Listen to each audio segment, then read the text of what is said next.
You are ugly, yet all dressed up like that, for what? Heading to the wedding, the bride, my sister, looked down on me and berated me.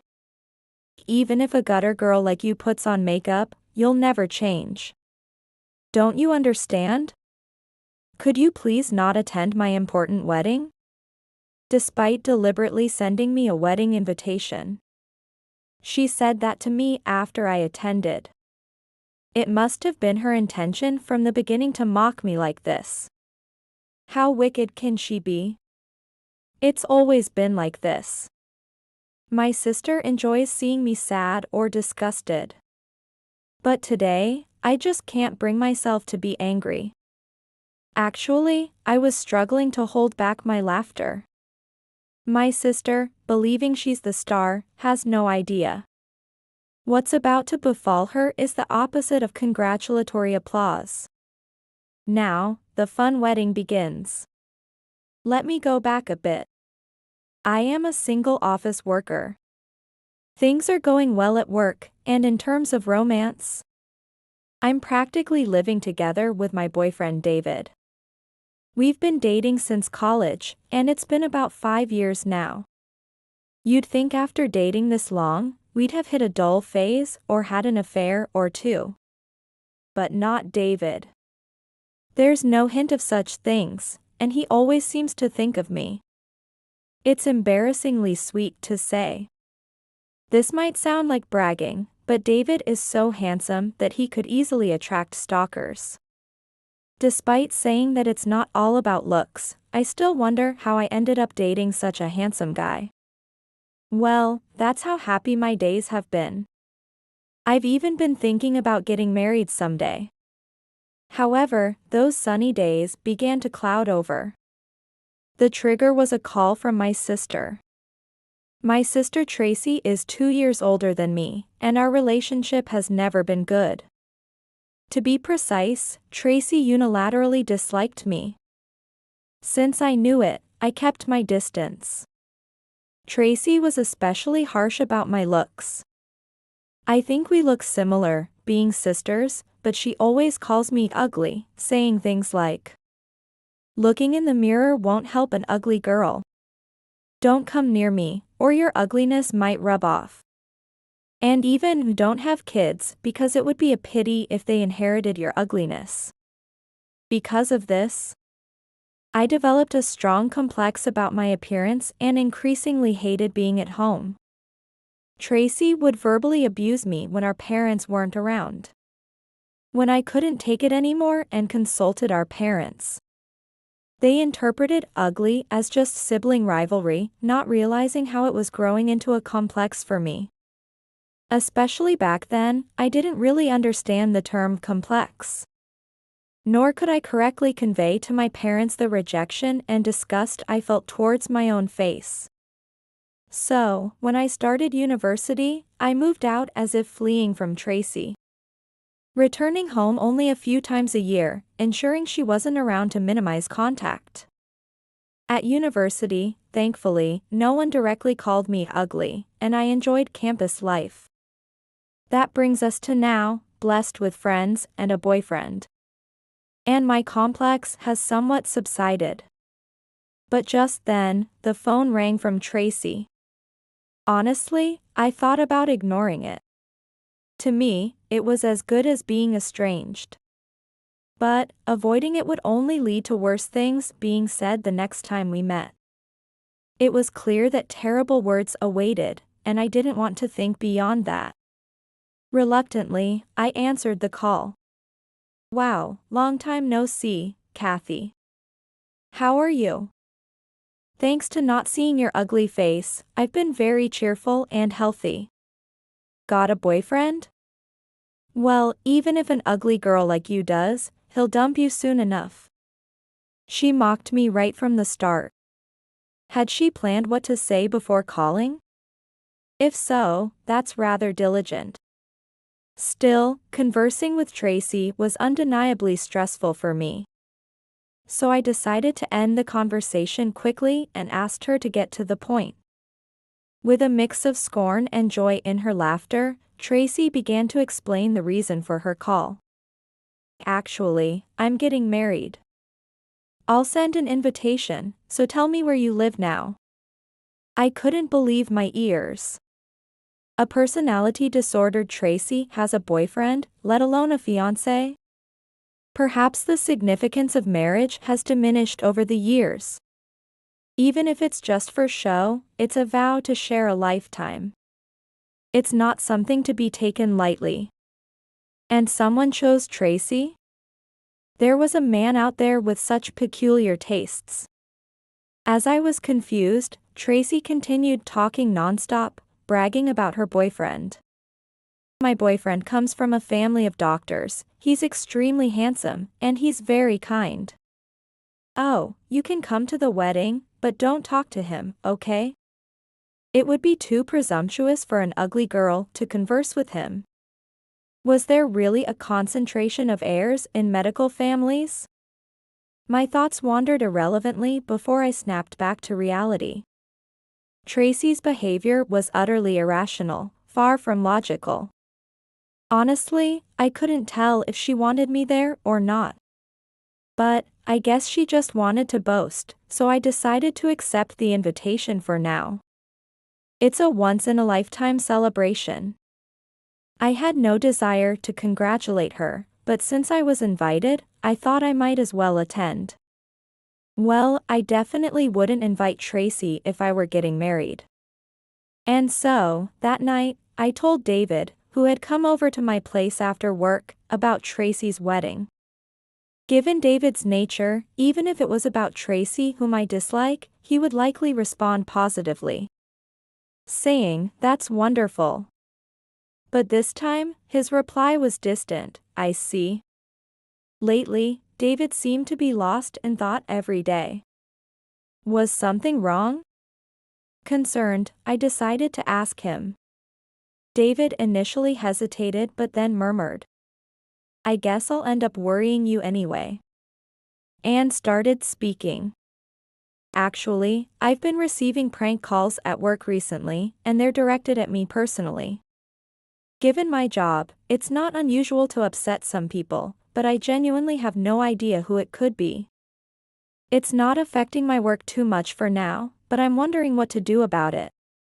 That explains why he's been distracted. Now's not the time to get excited about Tracy's wedding. Shouldn't you report that to the police? This isn't the first time he has faced that kind of harassment.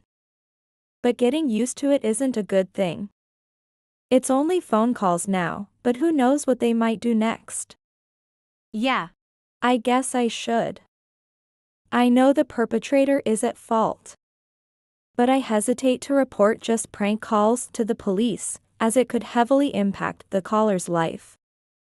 His kindness is a virtue, but to me, he's more important than some troublesome stranger. He tries not to show it, but he must be feeling anxious and scared too. When I told him this, he agreed, understood. If anything else happens, I'll consult the police without hesitation. I don't want to expose you to any danger, Kathy. Besides, we have something to celebrate, so let's get rid of this ominous matter quickly. David said that, so I replied, "That's right," and we started talking about other things. Months passed, and the day of the wedding arrived. When I arrived at the wedding venue, I headed for the family waiting room. As I entered, Tracy was already there waiting. She noticed my arrival and smirked unpleasantly. "I never thought you'd actually come. But look at you, ugly yet dressing up like that. No matter how beautifully you do your makeup, it won't change anything. You're a disgrace to our family. Please don't attend my important wedding." Oh, my. She invited yet rejected me upon my arrival. Normally, this would have made me snap and argue with Tracy, resulting in unpleasant feelings. But not today. Instead of getting angry. Noticing my odd behavior, Tracy looked puzzled. "You've been giggling. What's so funny? Maybe I can't hold it in anymore." It can't be helped. Because, because, because today isn't your wedding, Tracy, it's mine. Let me go back a bit to when Tracy sent the invitation. This happened a few days after she called. The invitation was handmade and very elaborate. As I looked at it, thinking maybe she gets excited about her own wedding, I noticed several odd details. First, the date of the wedding. I was generally free, but I absolutely couldn't attend on that specific day because it was the day of my own wedding with David. As I said before, I had no intention of inviting Tracy to my wedding. So, I hadn't even told her I was getting married. Maybe that makes me somewhat at fault. Never did I imagine our weddings would be on the same day. And there were other issues, including Tracy's partner. Finding the situation suspicious, I contacted our parents. Surely they must have known about Tracy's wedding since she sent me an invitation. When I called, they indeed knew about the wedding. However, they were also feeling uneasy. I thought something was off. Tracy said she was getting married but hasn't introduced us to her partner. All she does is prepare. My husband is already upset. And then your weddings are on the same day. What is she thinking? And the name of the groom on the invitation. It's just a coincidence, right? It's exactly the same first and last name as David. That was the most troubling part for me. What are the odds that sisters would marry men with the exact same name? With these concerns, I was compelled to distrust Tracy's wedding even more. Amidst the busy wedding preparations, I hired a detective to investigate her background. The investigation revealed no signs of a boyfriend around Tracy. Rather, she had been following my boyfriend, David. Given this, it's likely that Tracy was the one making the prank calls to David's workplace, which happened to be a hospital. Her claim about her fiancé being a doctor's heir fitted David too. No wonder it seemed strange. How many heirs can there be? At this point, I considered involving the police to take Tracy away. But I didn't want to distress our parents right before my wedding. So, I kept it to myself and only shared it with David. Eventually, it seems Tracy saw David somewhere, fell for him, and in her obsession, she lost track of reality, coming to believe that today's wedding, between David and me, was her own wedding with David. And here we are, with Tracy waiting in the family room, fuming. When will the wedding dress fitting start? Enough, Tracy. Today isn't your wedding, and you don't even have a partner. David is the man I'm marrying. Stop indulging in your senseless fantasies and face reality. As I confronted Tracy, she began to look around wildly, stood up, and lunged at me. You're the one joking. David is going to marry me. I know you're dating him. But he'll leave an ugly girl like you and come back to me. Your relationship with him is just a fling. Why can't anyone see that? As Tracy shook me, our father intervened. Enough, Tracy, and pulled her away. David came over and asked, "Are you okay?" Seeing us together, Tracy screamed. "Why won't you come to me, David?" Eventually, the commotion attracted security, who, along with my father, restrained Tracy and took her outside the venue. The wedding proceeded as planned. Tracy's erratic behavior, revealed through the investigation, was as expected. And there was no question of calling off the wedding since David's parents and friends were also present. After all, canceling the wedding would have played right into Tracy's hands. Initially, my parents were anxious about Tracy, but as the ceremony progressed, they focused more and eventually cried tears of joy, celebrating my new beginning. Overall, I believe the wedding went well. Thus, the wedding of David and me concluded successfully. On that day, Tracy was taken away by security and later questioned by the police. While disturbing the wedding and stalking David could have been dismissed as internal family issues, the prank calls to the hospital where he worked were too serious to ignore. However, I think it was good that she was questioned. During the interrogation, Tracy's statements were disjointed and mostly unclear. The police, growing suspicious, first conducted a drug test. Tracy had not ventured into drugs, so she was referred for a psychiatric evaluation. It was then discovered that Tracy was suffering from a mental illness. Thus, Tracy was released with a severe warning but was later admitted to a psychiatric hospital. According to the doctors, losing the ability to distinguish between delusion and reality is a typical symptom of her illness. Her past criticism of calling me ugly seems to have stemmed from an inferiority complex towards me, which escalated into delusions that altered her perception of reality. Regarding David, she happened to see him at the hospital where he worked, and began to fantasize that David loves Tracy. She then hired a detective agency to investigate David thoroughly, just as I had done to her. She found out David and I were dating. But as she insisted in the family waiting room during the wedding, she seriously believed that David would leave me and be with her. Honestly, I couldn't believe it, and I didn't immediately know how to handle the situation.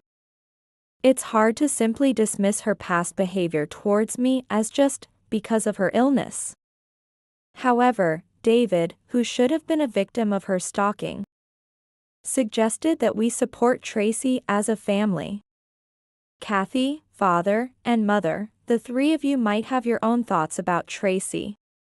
But understanding and confronting such symptoms as a family is crucial. It's easy to push Tracy away, but is that the right thing to do?